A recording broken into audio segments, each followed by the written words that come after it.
Hello, my Course 3 participants, and welcome to the Kaloran Show. Today in Course 3, we will be discussing Lesson 81, which is covering central angles and arcs. Some new information for you, so hold on to your seats. First of all, let's go over the definition of a central angle. A central angle is an angle whose vertex is the center of the circle, and this would be called a central angle. So please put that in your notebooks. Make sure we have that definition. I'm going to draw an image of this definition so you can understand it a little bit better. So if I were to take a line and I were to go from the center of my circle all the way over, and the center of my circle has two vertices.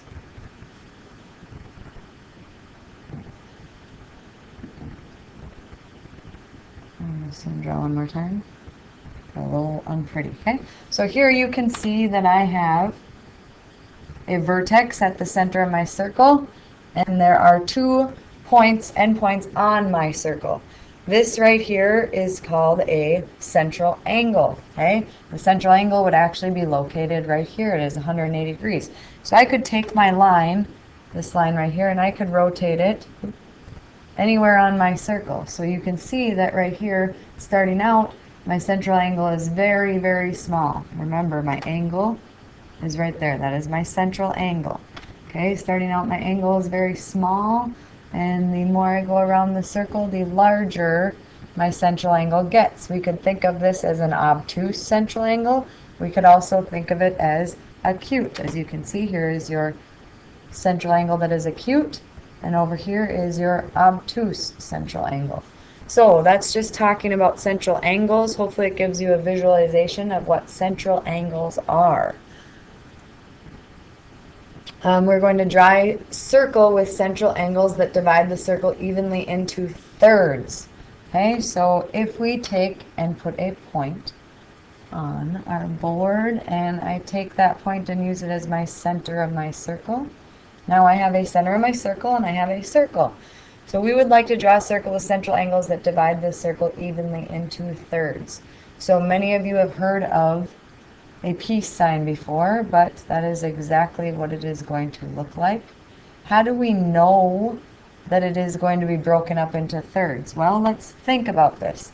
How many degrees are there total in the circle? 360 degrees. So if we want to divide it evenly into thirds, we are going to have to break it up into 3 equal parts. So let's do just that. 3 goes into 3 one time, which is 3. Subtract. 3 goes into 6 twice, which is 6. Oh, I forgot to carry my 6 down. Sorry. 0, and then we can add a 0 up there. 120 degrees. Okay, so we could take out a protractor and we could measure our angle right here, and we are going to create an angle where we have, oh, I gotta get my pointer out, where we have 120 degrees. And let's just rotate a little bit so we're on that same line there. So you can see I'm lined up with the line I already drew. So I'm going to shoot out an angle, and okay, we got to carry that angle over here so you can see there's my first angle. And if I want to get another 120 degree angle, I can just go in here, and there's my angle over there. So I'm done with my protractor and slide this angle over here, and you can see that I stemmed each of my vertices of my angles from the center. And now you can see that right here we have a 120 degree angle, over here we have a 120 degree angle, and our last one, which has to make 360 degrees, is 120 degrees. So you have 3 central angles. These portions over here of your line are not necessary. Obviously they would stop right here. That's just what our protractor does when it creates angles for us. So we have split our circle up evenly into 3 perfect central angles. So we can move on. So hopefully you have the definition of central angle understood. If not, look through your textbook a little bit more, read back through these slides. We're going to go on to this next question. It says, the court of a playground game is painted on the blacktop. The court is formed by a circle with two intersecting diameters. Ooh, another definition that we need to know. What is a diameter? A diameter is going to be a line segment through the center of the circle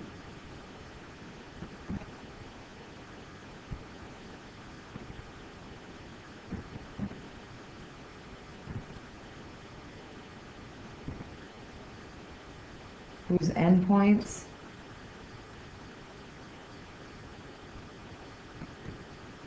are on the circle. Okay, in order for us to complete this problem, we need to understand that definition. I would write that definition down. That's going to play a huge role in your central angles. Okay, if we talk about what a diameter does to a central angle, here I'll draw a diameter for you, hopefully. Remember, Mrs. Thorne's drawings don't always turn out the way we want them to. Okay, there's a diameter. So our central angle creates a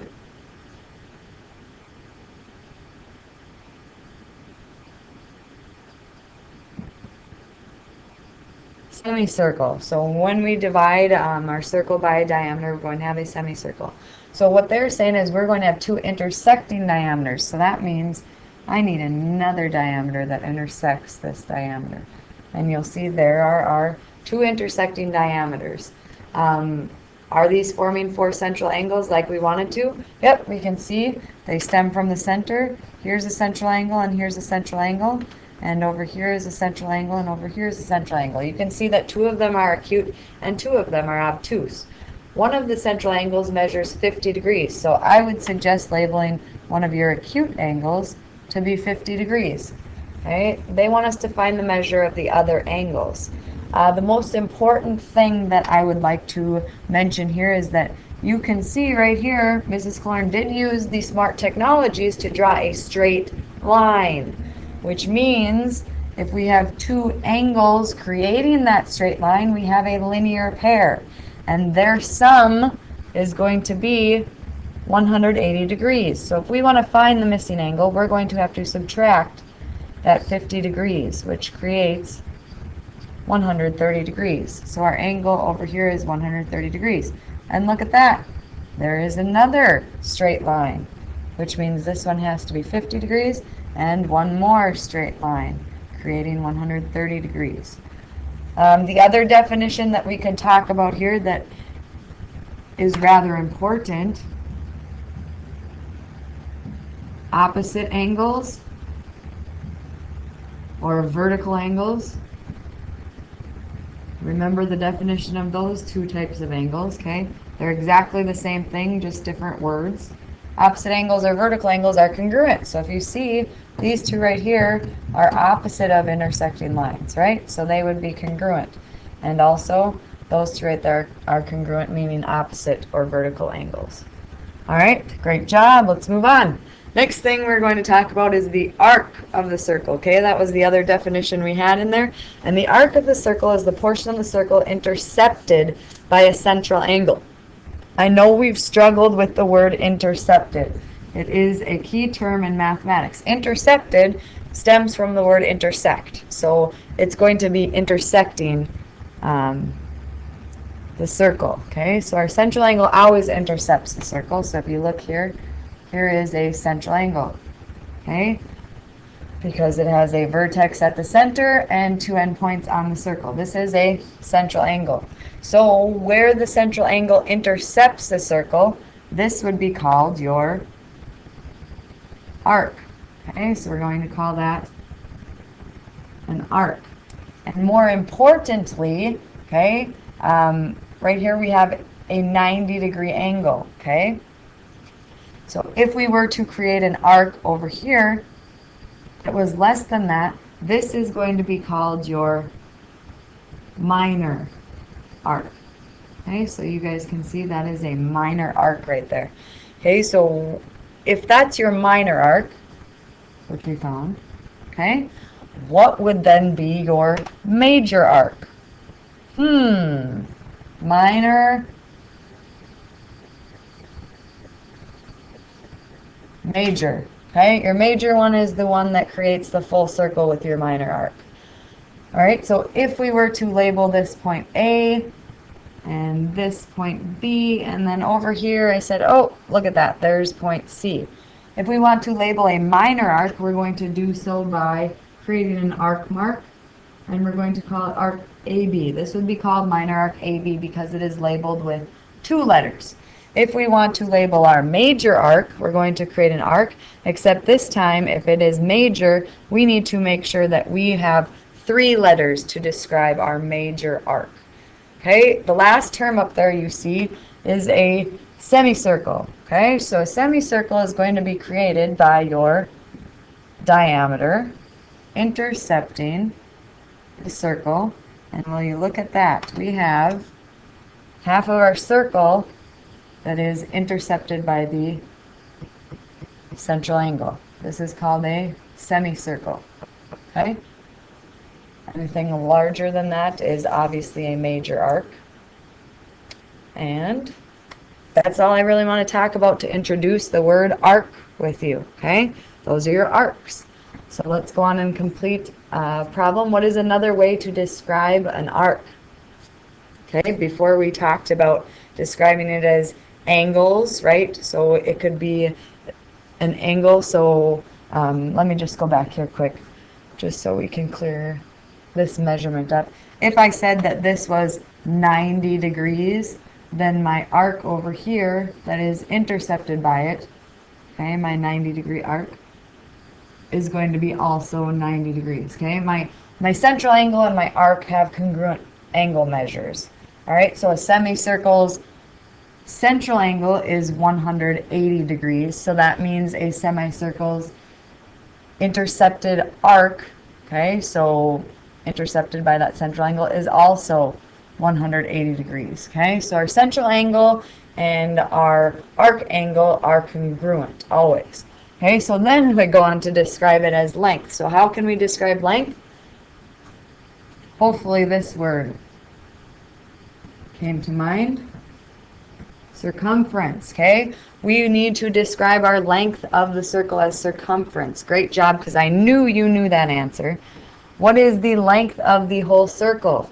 Okay, well, the length of the whole circle is your circumference, which is equal to either 2 pi times radius, or as Mrs. Kaloran likes to use, pi times diameter. Okay, I like the diameter because it talks about distance. Distance is length. So we can use circumference equals pi times diameter. How do I find it? What do I need to know? I would need to know my radius or my diameter. So that's what we're going to be looking for in the next problems. Radius or diameter to find the arc length. Not the arc measure, but the arc length. Oops, skipped one. What is the measure of arc AD in degrees? Okay, so here we have an angle. This is a central angle because its vertex is at the center and it has 2 endpoints on the circle. So the central angle is 60 degrees. That means that our minor arc right here is also going to be 60 degrees. So we would call arc AD, which we know is minor. Okay, we could have also had arc AD, but that would be major, and we would need 3 letters. So minor arc AD is equal to 60 degrees. And how about our fraction of the circumference is the arc intercepted by angle ABD. Okay, so we need to now find the length of this circle. So what we're going to have to do here is we're going to have to decide what is this circumference of the whole entire circle. Okay, so in order to find that, we said we needed circumference equals pi times diameter. And guess what? They tell us our diameter because they tell us our radius. So our radius is 6, which means our diameter is 12.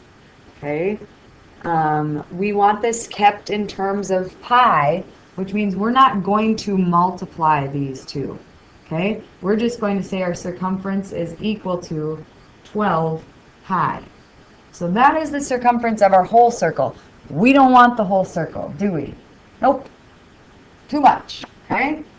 We need to break this up into the fraction of the circle we're talking about. So right here, we're talking about, let me change my color, we're talking about 60 degrees of the circle. Well, 60 degrees is how much of 360? There we are given the fraction of the circle we're talking about, which actually ends up being 1/6 of our circle. Our degrees would also cancel out. So if we want 1/6 of our circumference, 1/6 of our circumference, which is 12 pi.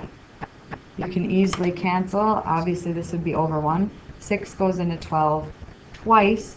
So your circumference of that minor arc is going to be 2 pi, not 12 pi, because 12 pi is the whole circle. Okay, and that's actually all that I have for you today. So you guys can complete these practice set problems before you come to class. Make sure we understand these two terms very well. Have a great day and come back again.